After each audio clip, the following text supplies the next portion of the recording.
Hi friends, welcome to మన vlogs. నేనైతే నా డ్యూటీ టైం నుంచి వచ్చిన తర్వాత మా ఆయన అయితే నాకు ఒక రిసెప్షన్ ఉంది, ఫస్ట్ ఆఫ్ ఆల్ రెడీ అవ్వు అనేసి అన్నారు. ఆ రిసెప్షన్కి నేనే అవుట్ఫిట్ వేసుకున్నాను, మీకు అయితే చూపిస్తాను. ముందుగా ఛానల్ని సబ్స్క్రైబ్ చేసుకోండి. నేను వేసుకున్న అవుట్ఫిట్ వచ్చేసి బ్యాంకాక్ అవుట్ఫిట్ అయితే మీకు చూపించాను కదా, సో దాన్ని ఇంకొంచెం లుక్ అయితే ఎలివేట్ చేశాను. సో ఇది నా ఫైనల్ అవుట్ఫిట్. నేను ఈ లుక్తో పాటు మంచి ఒక ఇయర్ రింగ్స్ అయితే సెట్ చేసుకున్నాను, అది మీషోలో తీసుకున్నాను. నా ఫైనల్ అవుట్ఫిట్ చూశాను ఒక్కసారి, అట్లా ఎందుకో ఈ డ్రెస్ వేసుకున్నప్పుడల్లా Barbie girl, like Barbie look అయితే వచ్చేస్తుంది. సో నేనైతే రెడీ అయిపోయాను. సో ఫంక్షన్కి వెళ్ళిన తర్వాత మా అమ్ముల్ని చూడండి, మా కోడలు, నేను మా అమ్ములు ఫస్ట్ రైస్ తిన్నాము. కాకపోతే అది మేమైతే వీడియో తీయలేదు. బట్ ఫైనల్గా నేనైతే ఐస్ క్రీమ్ తోటి అయితే ఎండ్ చేశాను. Ice cream with gulab jam, deadly combination, అంటే డెడ్లీ కాంబినేషన్. ఎవరైనా ఈ కాంబినేషన్ ట్రై చేసి ఉంటేనైతే ఖచ్చితంగా కామెంట్ చేయండి.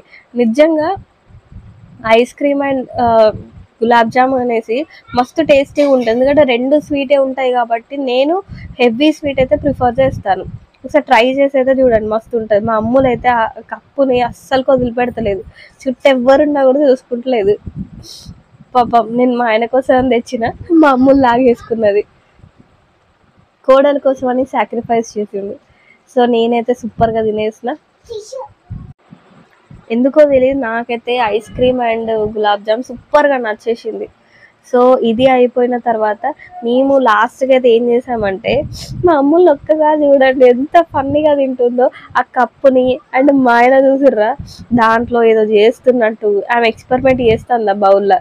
నేనేం చేసిన, గులాబ్ జామ్ కొంచెం గట్టిగా ఉన్నదని చెప్పి ఆ స్పూన్ తోటి విరగట్లేదు అనేసి మెల్లగా చాకుతోటి కట్ చేసినట్టు కట్ చేసి మస్తు జోక్గా తిన్నా. ఆ వీడియో చూసిన తర్వాత నాకైతే ఫుల్ నవ్వు వచ్చింది. తర్వాత తినేసిన తర్వాత మళ్ళీ బ్యాంకెట్ హాల్కి అయితే వచ్చేసినాం. నేనేమనుకున్నానంటే మా ఆయన ఫొటోస్ తీస్తున్నాడు కావచ్చు అనేసి అనుకున్నా, కానీ ఫొటోస్ తీయడం కాదు, వీడియో అయితే తీసిండు. కానీ బ్యాంకెట్ హాల్ అయితే మస్తు 7 స్టార్ బ్యాంకెట్ హాల్ లెక్క ఉంది. ఇది గోదావరిఖన్లో, నాకు తెలిసి గోదావరిఖన్లో ఇదే టాప్ 1 రెస్టారెంట్ అయి ఉండొచ్చు. ఇది వచ్చేసి శ్రీమై కన్వెన్షన్ హాల్. రెస్టారెంట్ ఒకటే కాకుండా మేము బ్యాంకెట్ హాల్కి విజిట్ చేసాం కాబట్టి రెస్టారెంట్ కూడా సూపర్ ఉంది. మేబీ ఒకవేళ వీలుంటే నెక్స్ట్ టైం అయితే విజిట్ చేస్తాము. ఇందులో స్క్రీన్ కూడా వేశారు. సో పెళ్లి కూతురు పెళ్లి కొడుకు మేము అంటే రిసెప్షన్కి వెళ్ళాము. వీళ్ళ ఫార్మాలిటీ ప్రకారం మ్యారేజ్ అయిన తర్వాత జీలకర్ర బెల్లం అయితే పెట్టిస్తారంట. అయ్యగారు అయితే అది చేస్తున్నారు, స్క్రీన్లో మీరు చూడొచ్చు. ఇక లాస్ట్కి వాళ్ళైతే హ్యాపీగా మ్యారేజ్ అయితే చేసేసుకుంటున్నారు. మేము ఏం చేసామంటే వాళ్ళ హ్యాపీనెస్ చూసిన తర్వాత వీళ్ళు మా ఆయన అంటే మా husband best friend, inter friend అంట, 25 years తర్వాత కలిశారు. సో మనం ఎక్కడికి వెళ్ళినా ఒక్క దాంట్లో తగ్గదు కదా, బ్యూటీలో ఎవరెస్ట్ కాబట్టి కొంచెం అలా ర్యాంప్ వాక్ అయితే చేశాను. ఎందుకో నాకు అక్కడ రెడ్ మ్యాట్ చూసినా గ్రీన్ మ్యాట్ చూసినా మంచిగా ర్యాంప్ వాక్ అయితే చేయాలనిపిస్తుంది. అక్కడ చూసారా, రోజెస్ తోటి ఒక మంచి ఎంట్రీ అయితే క్రియేట్ చేశారు, మంచిగా రిచ్ లుక్ ఉంది. సో అలా ఇంత మంచిగా రెడీ అయినప్పుడు మనం పోసెస్ ఇవ్వకుంటే ఎలా? రెడీ అయింది ఎవరి కోసం? ఫొటోస్ దిగడానికే కదా.